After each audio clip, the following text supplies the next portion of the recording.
Konnichiwa, Konnichiwa, Super Famicom. Konnichiwa,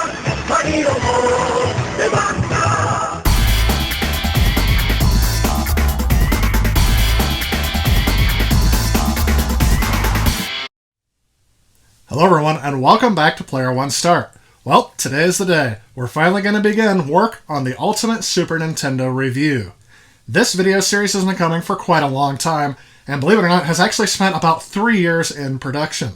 Back when I started the Ultimate Sega Genesis review back in 2019, I set out a roadmap for what consoles I was going to cover and review very thoroughly before I started the 16-bit war. I started off with the Sega Genesis, which ended up being 3 different console reviews. That was the Sega Genesis, the Sega CD, and the 32X, which I guess both those accessories require the Genesis to run, so I consider it part of that system, and it took quite a while to get through all 3 of those systems and their game libraries. Something similar happened when I started working on the TurboGrafx 16 review, because the TurboGrafx 16 came out, and then the CD accessory came out almost exactly with it, and then a revised version that used more RAM and expanded the capabilities of the console came out even on top of that, which was the Turbo Duo. So that ended up being a 3-part review as well, where I did the TurboGrafx 16, the CD, and then finally the Turbo Duo titles. The Ultimate Neo Geo review took a little while because I was unfamiliar with that system almost entirely, and I took my time to make sure that I was going to get a good perspective on the system before I gave it a thorough review. But anyway, it's actually taken me a long time to get through those systems, and I don't expect the Super Nintendo to be that long to get through because I'm very familiar with the system, and I've already played a lot of games for it. So as I remind you to click on that subscribe button and the bell icon to be notified when I make future posts in this series, let's go ahead and take a look at the Super Famicom. Japanese-owned Nintendo of America has emerged as the industry leader. The company is based just outside Seattle, where it employs 275 workers serving the U.S. market. Its high-tech, high-profit products accounted for over 70% of all home video game sales in 1987. The company expects industry sales to double this year. The year is 1989, and the word Nintendo is a synonym for video games in North America, despite only being in the market for just a few years. Nintendo sits very comfortably at the top of the video game industry, having over an 80% market share in North America and being very popular in Japan. In 1987, NEC Home Electronics launched the PC Engine in Japan to compete with the popular Family Computer, which was the Japanese version of the Nintendo Entertainment System. NEC was the leading manufacturer of 8-bit home computers in Japan at the time, but Nintendo still sat comfortably at the top of the sales charts, and so they didn't really feel they were challenged at that time. In 1988, Sega would release the Mega Drive, their successor to the Mark III in Japan, but in North America we would know the Mega Drive under its American name, Sega Genesis. Sega had yet to make a significant impact on Nintendo's home console sales, so again they were ignored. The 2 systems were launched in North America in 1989 as the TurboGrafx 16 and Sega Genesis, with both systems being built on 16-bit architectures, offering improved graphics and sound over the 8-bit NES. However, it would take a few years for Sega's system to become successful, so Nintendo executives were in no rush to design a new system. Despite the new consoles arriving to market, Nintendo's dominance didn't really seem to waver in '89, and the 8-bit NES would continue to outsell the competition through the rest of 1989 and all the way through the following year in 1990. However, when the PC Engine and Mega Drive started gaining more influence in the market, Nintendo executives reconsidered and began working on what would be the true follow-up to the Nintendo Entertainment System and Famicom. On September 9, 1987, then Nintendo President Hiroshi Yamauchi revealed the development of the Super Famicom in a Japanese newspaper. The following year, they would announce the development of Super Mario Bros. 4, Dragon Quest V, and 3 original games that were already in development for the next Nintendo system. When designing the hardware, Nintendo was very conscious of the fact that they wanted their system to be upgradable as new systems would continue to enter the market with more advanced features, just like they were doing with the 8-bit Nintendo Entertainment System. So along with beefing up the CPU with a 16-bit processor, as well as a more capable sound chip and enhanced picture processing unit, Nintendo would design their system to be able to utilize enhancement chips inside of their cartridges to give more abilities to the Super Nintendo that would have been too prohibitively expensive to include at launch. This was an unusually forward-thinking idea for video game console manufacturers at the time. Along with increasing the amount of RAM and memory available to the system, they would also redesign the controller. This time adding 2 more buttons, X and Y, as well as adding 2 shoulder buttons to the top of the controller. This would give game developers more options when designing their control schemes, as the 8-bit NES pad, though revolutionary, was starting to show its age with its 2 action buttons. The controller would also round out the corners, making it a bit easier to hold in your hands, though the controller would still remain flat. As Nintendo came closer to launching their Super Famicom in Japan, the console would be demonstrated at a couple of events before its official debut. The Super Famicom would release on Wednesday, November 21st, 1990, and it was an instant success on its release in Japan, with its initial shipment of 300,000 units being sold within hours. An unfortunate side effect of the much-anticipated launch led to a social disturbance that led the Japanese government to ask video game manufacturers to schedule their future console releases on a weekend. The system's release reportedly gained the attention of the Japanese crime syndicate, the Yakuza, leading to a decision to ship the devices at night to avoid robberies. With the Super Famicom quickly outselling its rivals, Nintendo reasserted itself as the leader of the Japanese console market. Nintendo's success was partially due to the retention of most of their key third-party developers, including Capcom, Konami, Tecmo, Square, Koei, and Enix. And for almost an entire year, us gamers in the United States continued to read about the success of the Super Famicom in several video game publications.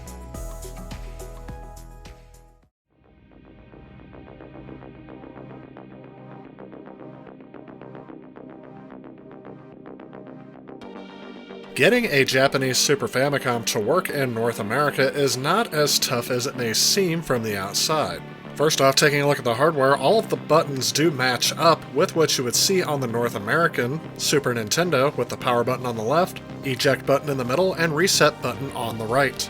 Thankfully, everything here is written in English, so it shouldn't be too confusing to the layperson to get this thing up and going.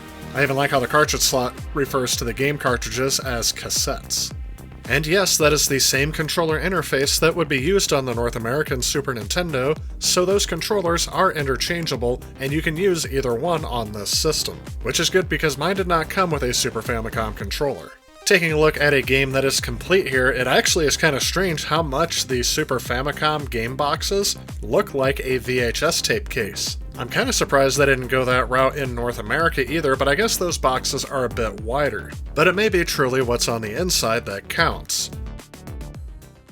After bringing the console over to my workbench here, I decided to go ahead and see what it would take to get this thing apart. I did notice that the sticker on the back is entirely in Japanese, and I'm sure it's warning me that I'm about to void my warranty with this system, but I'm assuming it's already gone out of warranty anyway. And yes, to properly take this thing apart, you will need a Nintendo security bit to get the screws out of the back of the console.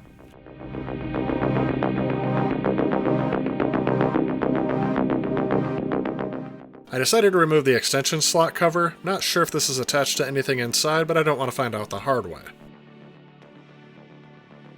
And as you can see on the paper towel, I've already done some deep cleaning inside of this. If you want to see more of that, I've already done a video where I tore down all the systems to get them cleaned and prepped for this video. But for our purposes here, in order to get to the motherboard, I'm going to have to take out the eject lever and then get all the screws out of the motherboard.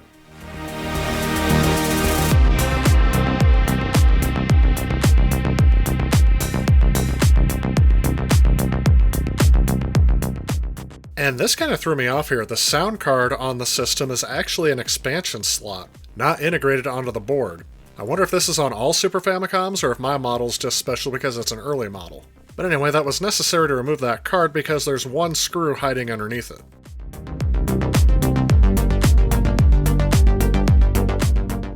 And now that we have the motherboard out of the case, I'm going to go ahead and flip up this shield so we can get a look at the chips on the board. There was a lot of dust on here I had to clean off, and I'm not quite sure what each of these do. I'll have to break this down further when I go over the tech specs. What I'm looking for now is a base reference from when I take apart the Super Nintendo and I can see what revisions were needed when it came over to the US. The underside of the board was thankfully very clean and I don't see any corrosion on the board, so thankfully I don't have to do any restoration work on this, and it is in good working order. The soundboard is encased in an RF shield that I believe is soldered to the board, and I didn't really want to take it apart, but I decided to go ahead and give you a look at what this looks like even with that shield on there. I do know that Sony had something to do with the sound chip on this, so I'm wondering if they decided to make this its own little daughter board because Nintendo wasn't directly developing this chip, and they might not have known what needed to be populated on the board, so they made it its own little breakout board so that they can go ahead and make their motherboard without waiting on the sound chip. I mean, that's just me trying to rationalize it. I have no idea why this was made separate. But anyway, let's go ahead and get this put back together so we can try it out.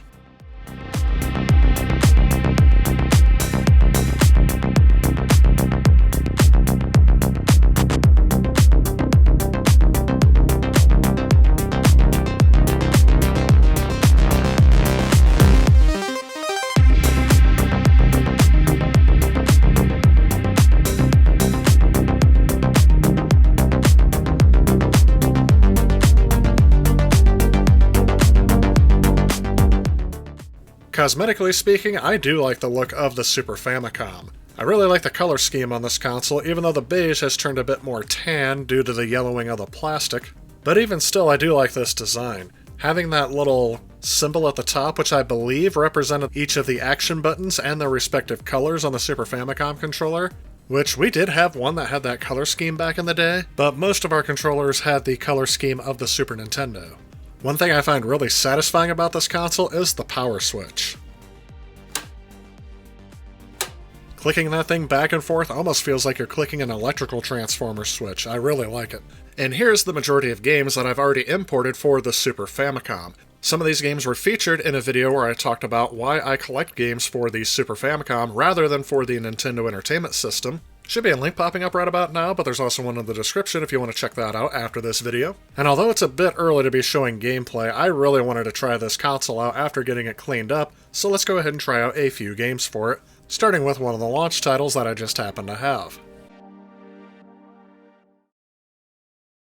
And for those of you that may have been hoping for something drastically different, this is almost the same exact game as the North American release. The main exception is just the fact that all of the HUD elements are sometimes in Japanese, but surprisingly a lot of them are in English. That brings me to a point that I'm going to make over and over again, is that most of these games are accessible to an English-only audience, so even if you don't read Japanese, you should be able to find your way through these games for the most part. In some cases, a strategy guide may be needed, but in Super Mario World, I mean, it's a game I've already played often, so I'm very familiar with it already, but I think if you've already played a Mario game, you'll get the rules without really having to see any of the tutorials. There are a couple of games that are a huge exception to this rule, but for the most part, I don't see the language barrier being a huge issue. And with Super Mario World, all I can say is that it is kind of neat to play it on a Japanese console, but the novelty wore off for me very quickly, and because this title is equally accessible here in the United States as it is in Japan, I don't think you really need to collect this, unless you want to have that cool box art that goes with it. And I find that actually the same way with Super Donkey Kong.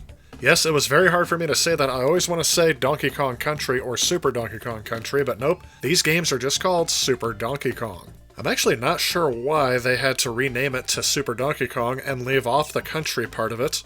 But again, for the most part, with a few minor exceptions, these games play almost exactly the same, outside of the title screens being slightly altered, and the HUD elements being in Japanese.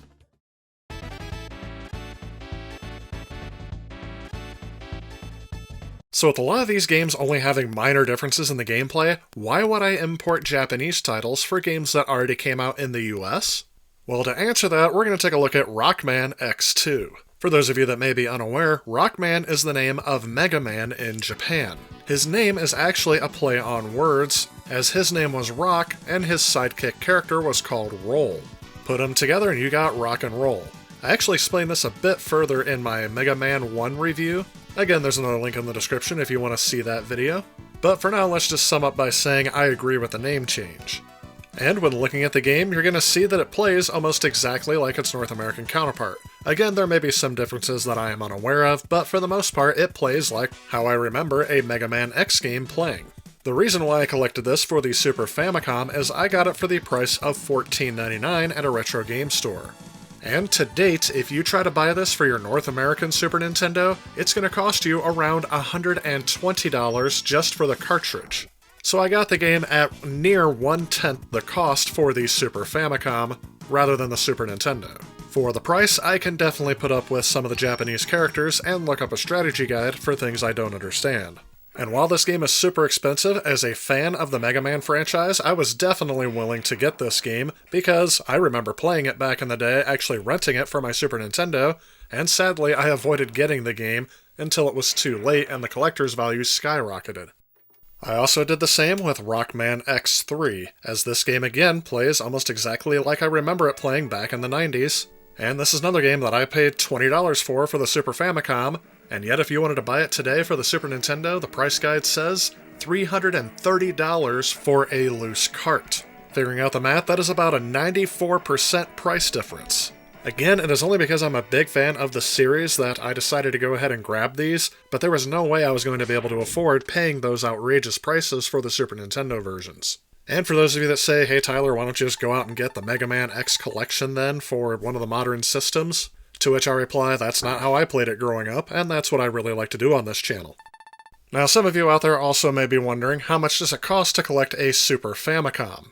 Well, I got mine for $40. It came with a power adapter and an AV cable, and that AV cable is actually essential if you want to easily be able to play this on your North American television. If you use an RF adapter, you're going to need to have a television that is capable of getting to around channel 95 to 99, as the Japanese channel 1 overlaps with those frequencies. But if you just use the composite cable, it's putting out NTSC video, and your TV should have no problem making an image show up on the screen. However, for some reason, my TV, which is a later model, later 90s, early 2000s model, had a hard time distinguishing the signal, but when I plug it into my VCR or DVD recorder, it shows up fine with no issue. So just know that your results may vary, but also know that it is not a necessity to have a Japanese console in order to play these Japanese games. So here I have the Mega Man X trilogy of games that released on these platforms. The North American version of Mega Man X isn't too rare and is one I was able to pick up early on, so that one I do have in my collection, but the other two I decided to get for the Super Famicom. If you compare the Japanese Super Famicom cartridge to the North American Super Nintendo cartridge, you'll notice that the Super Famicom cartridge is a bit more narrow. So North American games, at least in their original cartridges, will not fit in the cartridge slot of the Super Famicom. If you flip the cartridges to the back, you will see the region locking method used on the Super Nintendo and the Super Famicom. The Super Nintendo has these two notches on the back of the cartridge, which are not present on the Super Famicom cart, and this notch is just deep enough to keep the pins from making contact with the pin connector inside of the Super Nintendo. However, there is nothing to stop you from taking the Super Famicom board out of the Super Famicom cartridge and putting it into a North American shell, and then it'll work just fine. I decided to go ahead and use a shell I just had laying around, but you can also get some shells online. Note that because these Rockman cartridges use extra support chips in there, the board is actually a larger board, so it requires a specific type of SNES cartridge in order to fit the board in properly. Again, this is just a way for you to play these games without a Super Famicom. Since I already have a Super Famicom, I'm not going to worry about it. I will note that because this is a Japanese system and the electrical grids are a bit different in Japan than they are in the US, the native power adapter for the Super Famicom should be swapped out for a North American equivalent, as the original power adapter is only rated for 100 volts, and the North American outlet will provide it with at least 110 volts. And in order to keep your console working correctly, you do not want to use the Japanese power supply in a North American outlet without stepping down the voltage, or just getting a new power adapter like I did. This power adapter is meant for a North American Super Nintendo as well as a Sega Genesis, and since the Super Famicom's power jack is a bit smaller than the North American one, this one for the Sega Genesis actually fits perfectly, and it provides it with the right amount of power. So this is the power adapter I will continue to use in the future, and I'm just going to set the original Japanese one off to the side. Strangely, it was only at this moment that I realized that this power adapter says Sega. So yeah, they were using a Model 1 Sega power supply to power the Super Famicom. Interesting. But of course, the main reason why I got a Super Famicom is so I can play some of those exclusive games that didn't come over to the US. That also brings a cautionary note that if you are going to import games, that there are some games available on the Super Famicom that will be a huge barrier to those that do not have an understanding of the Japanese language. Sadly, that means most of the Japanese RPGs that didn't come over will be a no-go for me to import. I decided to import Final Fantasy V just because that is a game I have played before, and I really enjoyed playing the fan-translated ROM hack, and I got surprisingly far into this game before the language barrier became too much for me. But for things like platformers, shoot-'em-ups, and action-based games, I didn't really see the language barrier being too much of an issue. I've already done a video showcasing most of the games that I've imported to date, and since that's kind of outside of the scope of a Super Nintendo review, I'm not going to go into too much detail here.